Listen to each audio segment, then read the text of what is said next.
प्रधानमंत्री नरेंद्र मोदी ने सऊदी अरब के क्राउन प्रिंस से टेलीफोन पर की बातचीत। वैश्विक और द्विपक्षीय सहयोग के मुद्दों पर की चर्चा। आगामी हज यात्रा की दी शुभकामनाएं। पलामू दौरे के क्रम में राज्यपाल सीपी राधाकृष्णन ने कहा, योजनाओं का लाभ अंतिम व्यक्ति तक पहुंचाना सरकार का लक्ष्य। देश में चहुमुखी विकास से सभी हो रहे लाभान्वित। भगवान बिरसा मुंडा की पुण्यतिथि आज, कृतज्ञ राष्ट्र कर रहा याद। राज्यपाल समेत अनेक राजनेताओं ने किया नमन। मुख्यमंत्री हेमंत सोरेन और केंद्रीय मंत्री अर्जुन मुंडा रांची में देंगे श्रद्धांजलि। और पाकुड़ में मेधावी विद्यार्थियों का हुआ सम्मान। मैट्रिक और इंटरमीडिएट परीक्षा में उत्कृष्ट प्रदर्शन करने वाले कुल 28 छात्र छात्राओं को किया गया पुरस्कृत।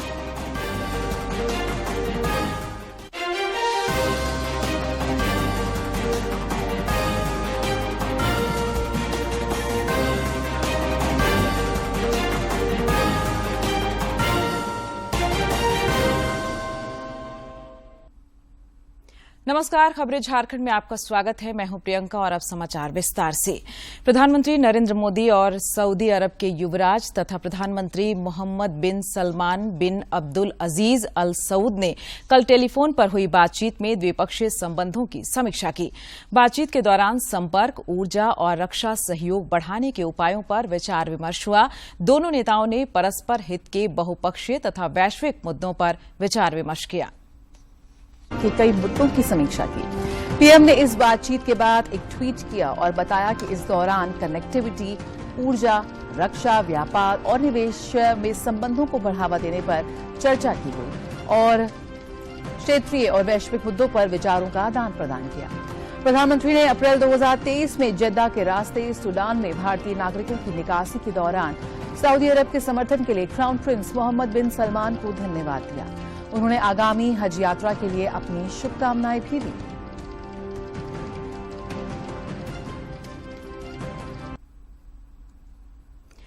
राष्ट्रपति द्रौपदी मुर्मू की सर्बिया यात्रा का आज अंतिम दिन है। भारत और सर्बिया द्विपक्षीय व्यापार को इस दशक के अंत तक 32 करोड़ यूरो से बढ़ाकर 1 अरब यूरो करने पर सहमत हुए हैं।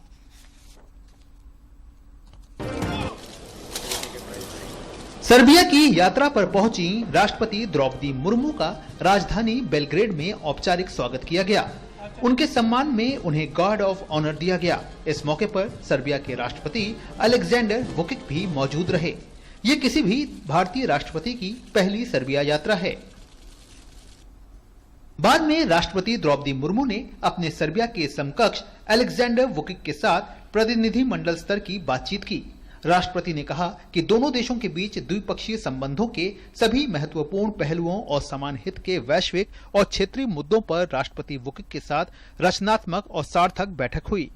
राष्ट्रपति जी ने बहुत सारे मुद्दों पे भारत के साथ काम करना चाहते हैं, और ऊर्जा के क्षेत्र हो या कम्युनिकेशन हो या व्यापार हो या कृषि हो या टेक्नोलॉजी हो, आईटी क्षेत्र हो या हेल्थ के क्षेत्र हो, हर क्षेत्र में वो भारत के साथ काम करना चाहते हैं।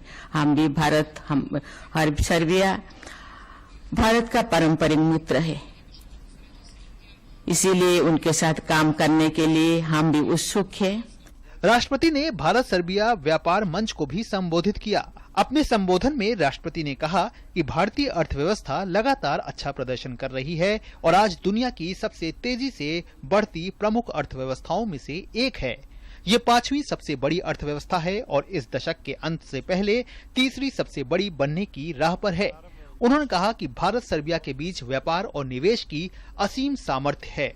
All of this indicates the large potential for India-Serbia trade and investment. You are therefore in a moment of opportunity, and we must take advantage of it. We must strengthen our old bridges and also build new ones. It is also time to eliminate the information gap between our two countries.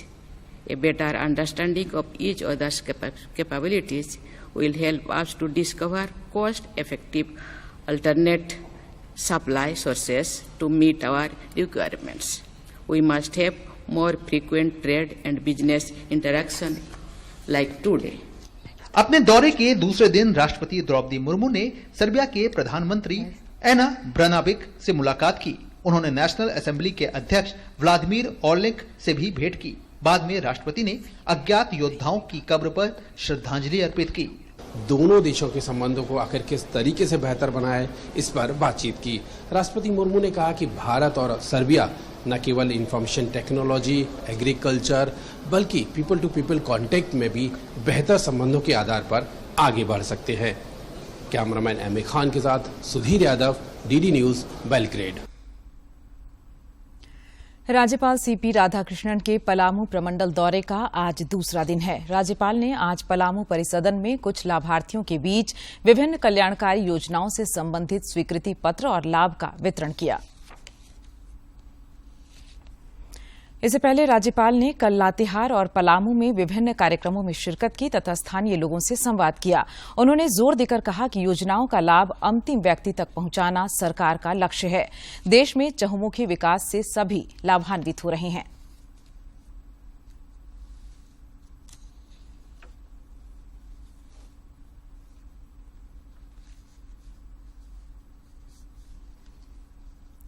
केंद्र सरकार की पहल पर देश में चिकित्सा शिक्षा का तेज गति से विस्तार हो रहा है।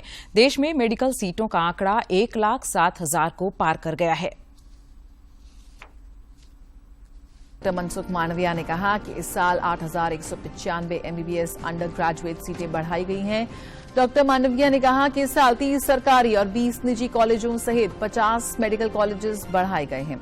अब देश में कुल मेडिकल कॉलेजों की संख्या 702 हो गई है। मांडविया ने कहा कि इस वर्ष 83,44,000 से अधिक मोतियाबिंद के सफल ऑपरेशन हुए हैं। उन्होंने कहा कि कोविड महामारी के कारण 1,25,00,000 से अधिक मोतियाबिंद के ऑपरेशन लंबित थे।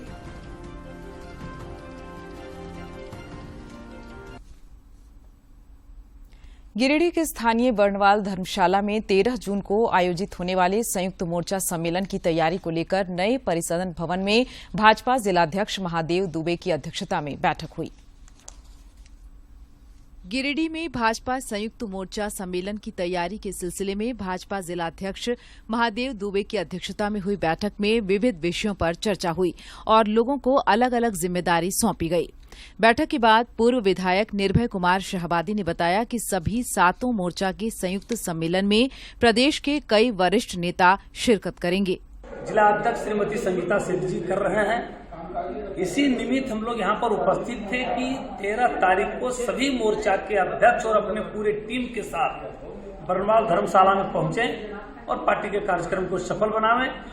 उन्होंने बताया कि प्रधानमंत्री नरेंद्र मोदी के कार्यकाल के 9 वर्ष पूरे होने पर जिले भर में अलग अलग कार्यक्रम चलाया जा रहा है ताकि प्रधानमंत्री के संदेश और योजनाओं को जन जन तक पहुंचाया जा सके। देश के यशस्वी प्रधानमंत्री माननीय नरेंद्र मोदी जी का 9 वर्ष का कार्यकाल पूरा हुआ है और 9 वर्षों की उपलब्धि को लेकर के भारतीय जनता पार्टी के कार्यकर्ता आम जनता और जन जन तक पहुंचाने के लिए कई तरह के कार्यक्रम को आयोजन किए हुए हैं। जिलाध्यक्ष महादेव दुबे ने बताया कि सम्मेलन के माध्यम से पार्टी समन्वय बनाकर काम करेगी ताकि संगठन को मजबूती प्रदान की जा सके। आज हम लोग यहाँ परिसदन में बैठे थे। 13 तारीख को सभी मोर्चा, हमारे यहाँ 7 मोर्चे हैं, 7 मोर्चा की संयुक्त बैठक बर्णवाल धर्मशाला में आयोजित की गई है। इस मौके पर कई अन्य नेता भी उपस्थित थे। दूरदर्शन समाचार के लिए गिरिडीह से रमेश प्रभाकर की रिपोर्ट।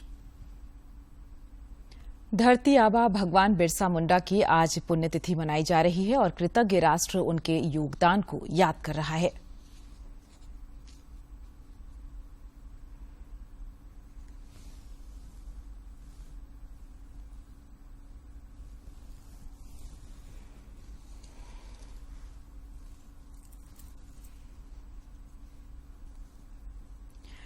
केंद्रीय गृह मंत्री अमित शाह ने भगवान बिरसा मुंडा को उनकी पुण्यतिथि पर विनीत श्रद्धांजलि अर्पित की है। वाले धरती आबा बिरसा मुंडा जी ने जनजातीय अस्मिता और संस्कृति की रक्षा के लिए मजबूत आंदोलन की नींव रखी। जल, जंगल और जमीन के अधिकारों के लिए अद्वितीय संघर्ष करने वाले ऐसे वीर को उनकी पुण्यतिथि पर कोटि कोटि नमन। स्वतंत्रता संग्राम के महानायक और झारखंड के वीर शहीद भगवान बिरसा मुंडा की पुण्यतिथि पर राज्यपाल सीपी राधाकृष्णन ने भी उन्हें कोटि कोटि नमन किया। राज्यपाल ने डाल्टनगंज में उन्हें विनीत श्रद्धांजलि अर्पित करते हुए कहा कि राष्ट्र के लिए उनका त्याग और बलिदान भावी पीढ़ियों के लिए सदैव प्रेरणा स्रोत बना रहेगा। इधर मुख्यमंत्री हेमंत सोरेन और केंद्रीय मंत्री अर्जुन मुंडा भगवान बिरसा मुंडा को उनकी पुण्यतिथि पर रांची में श्रद्धांजलि अर्पित करेंगे। खूंटी पुलिस ने गुप्त सूचना पर मुरहू थाना क्षेत्र में छापेमारी कर 3 अपराधियों को एक देसी पिस्टल और 4 जिंदा कारतूस के साथ गिरफ्तार किया है।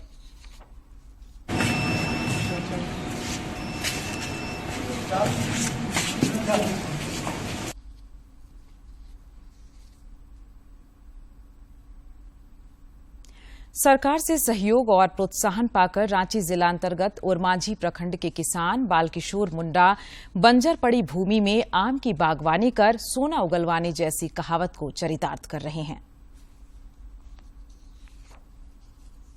रांची जिला अंतर्गत ओरमांझी प्रखंड के चुट्टूपालू पंचायत के बालकिशोर मुंडा 4 एकड़ भूमि पर आम की बागवानी कर सालाना अच्छी कमाई कर रहे हैं। उन्होंने बताया कि कुछ साल पहले यह भूमि बंजर पड़ी थी। सरकार की योजना का लाभ लेकर उन्होंने बिरसा मुंडा आम बागवानी के तहत बंजर पड़ी भूमि में आम की बागवानी शुरू की, जिसके सुखद परिणाम मिले। 2004 के पहले हम ये बंजर भूमि था और मुझे ऐसा लगा कि एक आम का बागवानी करें, इस बंजर भूमि में तो अच्छा उपयोग कर सकते हैं और हमने 2004 में जिला उद्यान के तहत ये आम का बागान लगाए हैं। प्रगतिशील किसान बालकिशोर मुंडा बताते हैं कि सिंचाई के लिए उन्हें मनरेगा के तहत कुआं भी मिला है, जिससे वे सिंचाई किया करते हैं। उनके बागान में आम्रपाली, दशहरी, हिमसागर, लंगड़ा और अल्फांसो जैसे 8-10 किस्म के आम के पेड़ हैं। हमारे बागान में लगभग 7-8 वैरायटी का आम है। जो आप सामने जो देख रहे हैं, आम्रपाली है, दशहरी है, हिमसागर है, अल्फांसो है, लंगड़ा है। इस तरह से 8-10 प्रकार के आम हैं और इस आमों से काफ़ी ही सालाना इनकम हो जाता है। बालकिशोर मुंडा ने कहा कि सरकार से सहयोग लेकर उन जैसे अन्य किसान भी अपनी तकदीर बदल सकती हैं। और इस आम को सिंचाई करने के लिए मनरेगा के तहत एक कुआं मिला है, जो उस कुआं से हम सिंचाई कर पाते हैं इस आम को और अच्छा खासा इनकम हो जाता है। और इस किसानों की आय वृद्धि के लिए सरकार द्वारा कई योजनाएं चलाई जा रही हैं, जिसके सुखद और सकारात्मक परिणाम मिल रहे हैं। बालकिशोर मुंडा जैसे किसान तो 2 कदम आगे बढ़कर बंजर पड़ी भूमि में रसीले आम उपजाकर सोना उगलवाने जैसी कहावत को भी चरितार्थ कर रहे हैं। दूरदर्शन समाचार के लिए रांची से सरिता की रिपोर्ट। पाकुड़ में अचीवर अवार्ड का आयोजन कर मेधावी विद्यार्थियों को सम्मानित किया गया। इस दौरान मैट्रिक और इंटरमीडिएट परीक्षा में उत्कृष्ट प्रदर्शन करने वाले कुल 28 छात्र छात्राओं को पुरस्कृत किया गया। तालियों से इस गीत का स्वागत करें। कि भारत के सर्वश्रेष्ठ बच्चे कंपीट कर रहे होंगे, उनके साथ आपको कंपीट करना होगा। तो अगर अभी के समय में हम लोग देखेंगे तो नो डाउट इंडिया में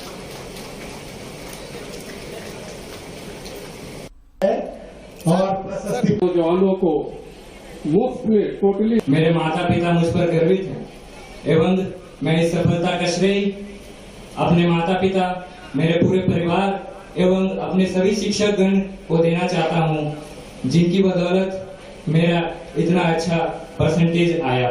400 बच्चों को लगभग जो है सो फ्री कोचिंग मुहैया कराया जाएगा, जिसमें उनका 1 साल का बैच चलेगा। प्रतिदिन क्लासरूम कोचिंग होगी जो कि कम्प्लीटली निःशुल्क होगी। इसमें ऑनलाइन और ऑफलाइन कोर्स मटेरियल भी दिया जाएगा।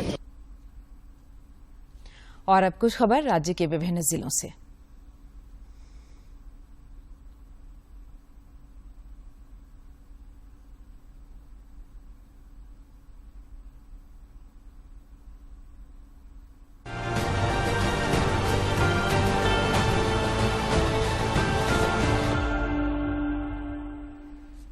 साहिबगंज समाहरणालय स्थित सभागार में उपायुक्त रामनिवास यादव की अध्यक्षता में जिला स्तरीय समन्वय समिति एवं राजस्व संग्रहण की बैठक आयोजित की गई। इस दौरान उपायुक्त ने राजस्व संग्रहण को लेकर जानकारी प्राप्त की तथा जरूरी निर्देश दिए। बिरसा मुंडा एयरपोर्ट रांची ने नया समर शेड्यूल जारी किया है। रांची से मुंबई उड़ान भरने वाली एक फ्लाइट के समय में बदलाव भी किया है। नया समर शेड्यूल 10 जून से लागू हो जाएगा। गोड्डा जिला अंतर्गत पथरगामा प्रखंड के पीपरा गांव में चलंत लोक अदालत का आयोजन किया गया। इस दौरान डालसा की ओर से गठित टीम के सदस्यों ने ग्रामीणों को विभिन्न विषयों पर जागरूक किया। साथ ही पैनल अधिवक्ता ने कानूनी बातों की जानकारी दी। साहिबगंज में चुप्पी तोड़ो स्वस्थ रहो अभियान के तहत जल सहिया द्वारा कार्यक्रम आयोजित कर ग्राम स्तर पर समुदाय के बीच माहवारी के दौरान विशेष साफ सफाई की विस्तृत रूप से चर्चा की गई। इस दौरान सभी को माहवारी स्वच्छता शपथ भी दिलाई गई। मुखिया की अध्यक्षता में ग्राम स्तर पर जल सहिया एवं ग्रामीणों के द्वारा साफ सफाई अभियान भी चलाया गया। रांची एसएसपी ने अपने कार्यालय में बैठक कर शहर और ग्रामीण क्षेत्र के डीएसपी सहित थानेदारों को कई दिशा निर्देश दिए। एसएसपी ने 4 साल पुराने केसों के निपटारे का निर्देश दिया। साथ ही लूट, छिनतई, चोरी सहित गंभीर अपराध में शामिल अपराधियों की सूची तैयार करने की हिदायत दी। देवघर पुलिस ने बुढ़ई थाना अंतर्गत अवैध रूप से गोवंशीय पशु की तस्करी करने के आरोप में 3 लोगों को गिरफ्तार किया है। झारखंड के आवासीय क्रीड़ा प्रशिक्षण केंद्र के खिलाड़ी एवं प्रशिक्षक के लिए आयोजित प्रशिक्षण सह कंडीशनिंग कैंप के 12वें दिन प्रियोडाइजेशन का प्रशिक्षण प्रदान किया गया। इस मौके पर खेल निदेशक डॉ सरोजनी लकड़ा भी उपस्थित थीं। पूर्वी सिंहभूम के वरीय पुलिस अधीक्षक ने शहरी क्षेत्र के सभी पुलिस पदाधिकारियों के साथ मासिक अपराध गोष्ठी में हिस्सा लिया। इस दौरान उन्होंने उपस्थित पदाधिकारियों को लंबित वारंट, कुर्की जब्ती की कार्रवाई एवं लंबित कांडों का शीघ्र निष्पादन करने के लिए जरूरी निर्देश दिए।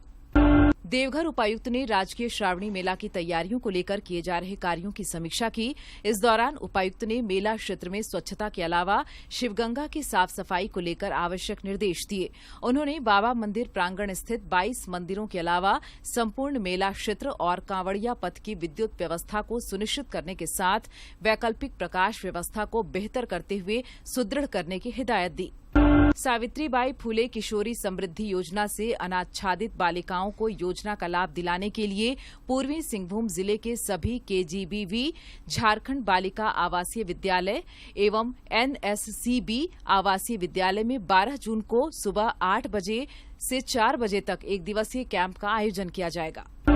रांची पुलिस ने पंडरा थाना अंतर्गत एक बिजली दुकान में घुसे चोरों की सूचना पर तत्काल कार्रवाई करते हुए दुकान की चारों तरफ से घेराबंदी कर 2 चोरों को रंगे हाथों चोरी करते हुए पकड़ा।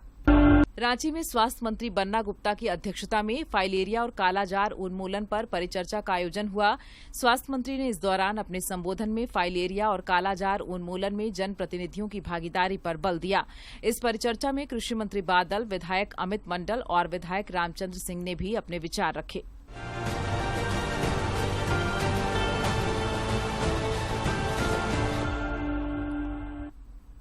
खबरों में आगे बढ़ेंगे, नजर डालेंगे मौसम पर। दक्षिणी पश्चिमी मानसून ने कल लगभग 1 सप्ताह के विलंब के साथ केरल में दस्तक दे दी। तमिलनाडु के कुछ हिस्सों में भी यह प्रवेश कर चुका है। इधर राज्य में फिलहाल भीषण गर्मी का प्रकोप जारी है। सभी जिलों में अधिकतम तापमान सामान्य से अधिक चल रहा है। पिछले 24 घंटे के दौरान कई इलाकों में लू के हालात बने रहे। मौसम विज्ञान केंद्र रांची के वैज्ञानिकों के मुताबिक हीट वेव की यह स्थिति फिलहाल बनी रह सकती है, जिसके लिए येलो अलर्ट भी जारी किया गया है। राहत की बात यह है कि राज्य के कुछ क्षेत्रों में 11 से 14 जून तक हल्की बारिश के भी आसार हैं। उधर पूर्वी मध्य अरब सागर पर बना चक्रवात बिपरजॉय उत्तर दिशा की ओर मुड़ गया है। अभी यह गोवा से लगभग 840 किलोमीटर और मुंबई के 870 किलोमीटर पश्चिम दक्षिण पश्चिम तथा पोरबंदर से 870 किलोमीटर दक्षिण पश्चिम पश्चिम में केंद्रित है। दौरान उत्तर उत्तर पश्चिम की ओर बढ़ेगा। तूफान के कारण पूर्वी मध्य अरब सागर में 130 से 140 किलोमीटर प्रति घंटे की रफ्तार से हवा चलने की संभावना है। वहीं कर्नाटक, गोवा, महाराष्ट्र के तटों पर 35 से 45 किलोमीटर प्रति घंटे की रफ्तार से लेकर 55 किलोमीटर प्रति घंटे की रफ्तार से हवाएं चलने की संभावना जताई गई है। पूर्व मध्य, उससे सटे पश्चिम मध्य और दक्षिण अरब सागर में मछली पकड़ने की गतिविधियों पर 12 जून तक ये तमाम जो गतिविधियां हैं उन्हें स्थगित कर दिया गया है। और अब देखते हैं कारोबार जगत की खबरें फटाफट अंदाज में। अनाउंसमेंट के बाद शेयर बाजार में गुरुवार को दबाव देखने को मिला। कारोबार के अंत में सेंसेक्स 294 अंकों की गिरावट के साथ 62,848 पर, वहीं निफ्टी 91 अंकों के दबाव के साथ 18,634 के स्तर पर बंद हुआ। अगर तमाम सेक्टोरल इंडाइसेस को देखें तो ग्रासिम इंडस्ट्रीज, कोटक महिंद्रा बैंक, साथ सन फार्मा, टेक महिंद्रा और टाटा कंज्यूमर प्रोडक्ट्स में ये तमाम शेयर दबाव में नजर आए। वहीं सेक्टोरल इंडाइसेस की अगर बात की जाए तो ऑटो, बैंकिंग दोनों ही जो रेट सेंसिटिव सेक्टर्स थे उसमें बढ़त देखी गई। वैश्विक स्तर पर WTI कच्चा तेल 0.97% की तेजी के साथ $73.23 प्रति बैरल हो गया है, जबकि ब्रेंट क्रूड का दाम 0.87% की तेजी दर्शाता है, $77.62 प्रति बैरल पर कारोबार कर रहा था। आरबीआई ने बताया कि अगर आपके पास रुपए कार्ड है तो आप विदेश में आसानी से अब भुगतान कर पाएंगे। आरबीआई के गवर्नर शक्तिकांत दास ने कहा कि विदेशी एटीएम्स, पीओएस मशीन्स और विदेशों में ऑनलाइन पेमेंट के लिए रुपए फॉरेक्स कार्ड का इस्तेमाल किया जा सकता है। और उन्होंने ये भी कहा कि अगर जो ज्यूरिसडिक्शन है विदेशों में, अगर कोई पेमेंट में फ्रॉड होता है तो वहां पर केस भी दायर कर सकते हैं आप रुपए कार्ड के जरिए।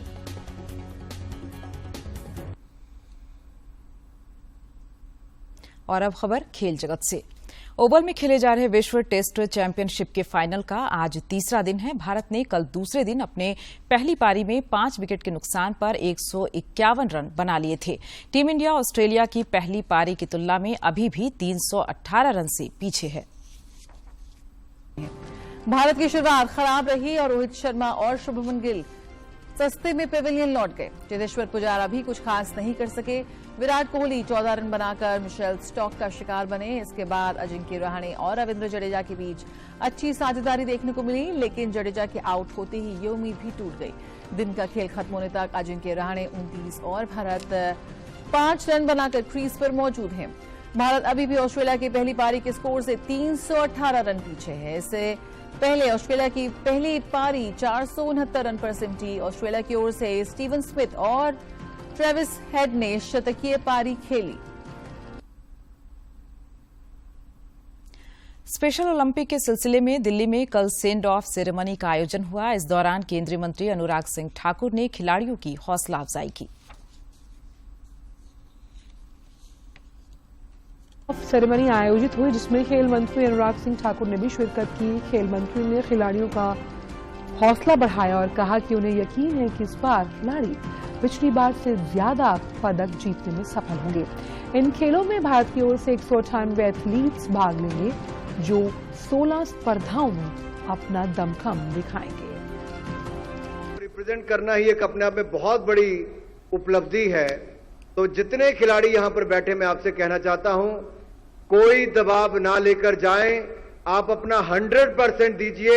आप विश्वास मानिए, आप पिछला रिकॉर्ड तोड़कर आएंगे और पहले से ज्यादा मेडल जीत कर आएंगे।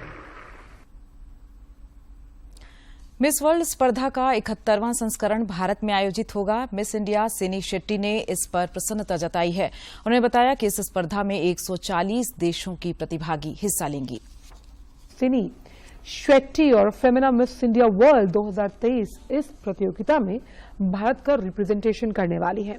इस मौके पर मौजूद विश्व सुंदरी कैरोलिना बेलास्का भी मौजूद रही।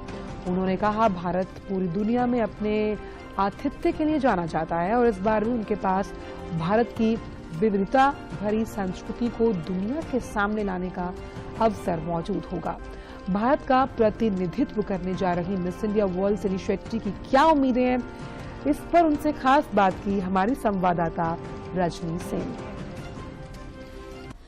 भारतीय महिलाओं ने अपनी खूबसूरती का परचम पूरी दुनिया में एक बार नहीं कई बार लहराया है और एक ऐसी ही खूबसूरत महिला के साथ हम बैठे हैं। सिनी शेट्टी हमारे साथ, जो मिस वर्ल्ड प्रतियोगिता में एक बार फिर से भारत का प्रतिनिधित्व करेंगी और उनसे बातचीत कर रहे हैं हम। सिनी, बहुत बहुत स्वागत है आपका डीडी न्यूज पर। Thank you so much. सिनी, भारत में होने जा रहा है 71वां जो मिस वर्ल्ड है, आपका अभी तक का कैसा अनुभव रहा है एज मिस इंडिया और क्या तैयारियां उसकी चल रही है? मैं जब आई थी पहली बार मिस इंडिया के कंपटीशन में काफ़ी नॉलेज नहीं थी मुझे कि क्या होता है, कैसे होता है ये। मैं एक एकेडमिक बैकग्राउंड से बिलोंग करती थी।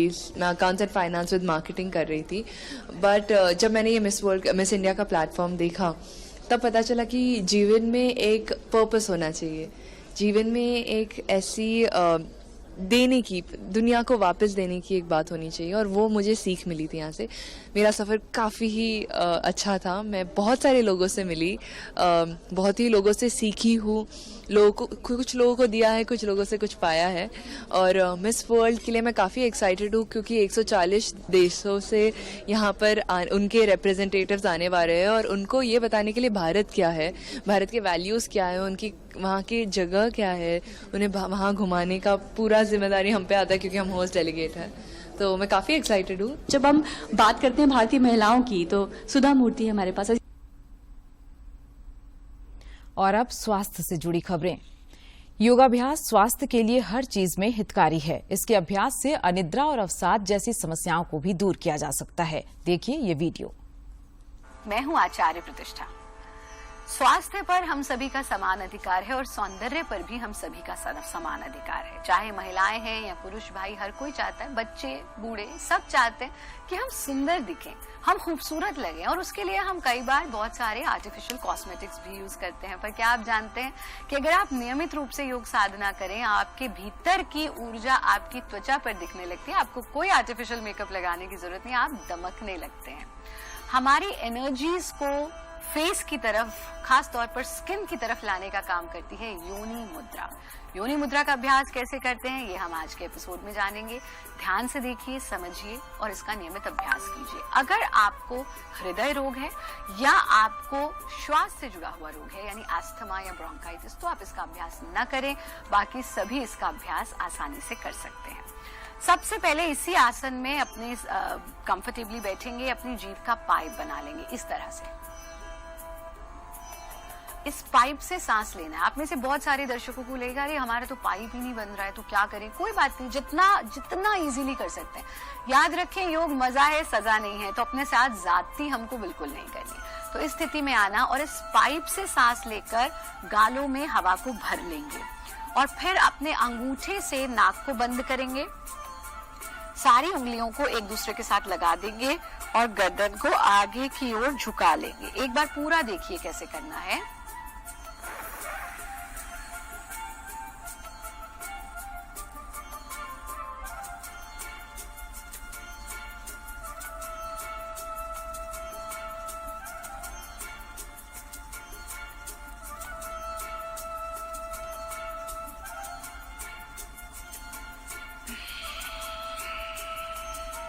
जब लगे कि अब मैं और देर सांस को भीतर नहीं रोक पा रहा हूं, तो चिन लॉक खोल देना, हाथों को हटा देना, नासिका से सांस छोड़ देना। आंख खोलने की जल्दी नहीं करना, थोड़ी देर ऐसे ही रुकेंगे, फिर धीरे से आंखों को खोल देंगे। अगर आपको सर्वाइकल का प्रॉब्लम है, गर्दन में दर्द रहता है, तो बहुत अधिक गर्दन को आगे नहीं झुकाएंगे, सिर्फ हल्का सा झुकाएंगे।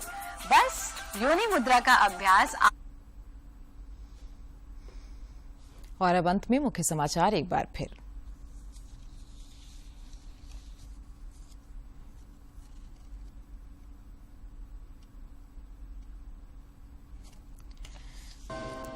प्रधानमंत्री नरेंद्र मोदी ने सऊदी अरब के क्राउन प्रिंस से टेलीफोन पर की बातचीत। वैश्विक और द्विपक्षीय सहयोग के मुद्दों पर की चर्चा। आगामी हज यात्रा की दी शुभकामनाएं। पलामू दौरे के क्रम में राज्यपाल सीपी राधाकृष्णन ने कहा, योजनाओं का लाभ अंतिम व्यक्ति तक पहुंचाना सरकार का लक्ष्य। देश में चहुमुखी विकास से सभी हो रहे लाभान्वित।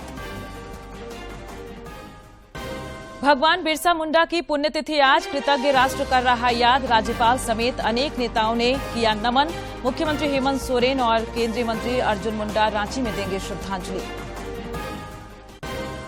और पाकुड़ में मेधावी विद्यार्थियों का हुआ सम्मान। मैट्रिक और इंटरमीडिएट परीक्षा में उत्कृष्ट प्रदर्शन करने वाले कुल 28 छात्र छात्राओं को किया गया पुरस्कृत।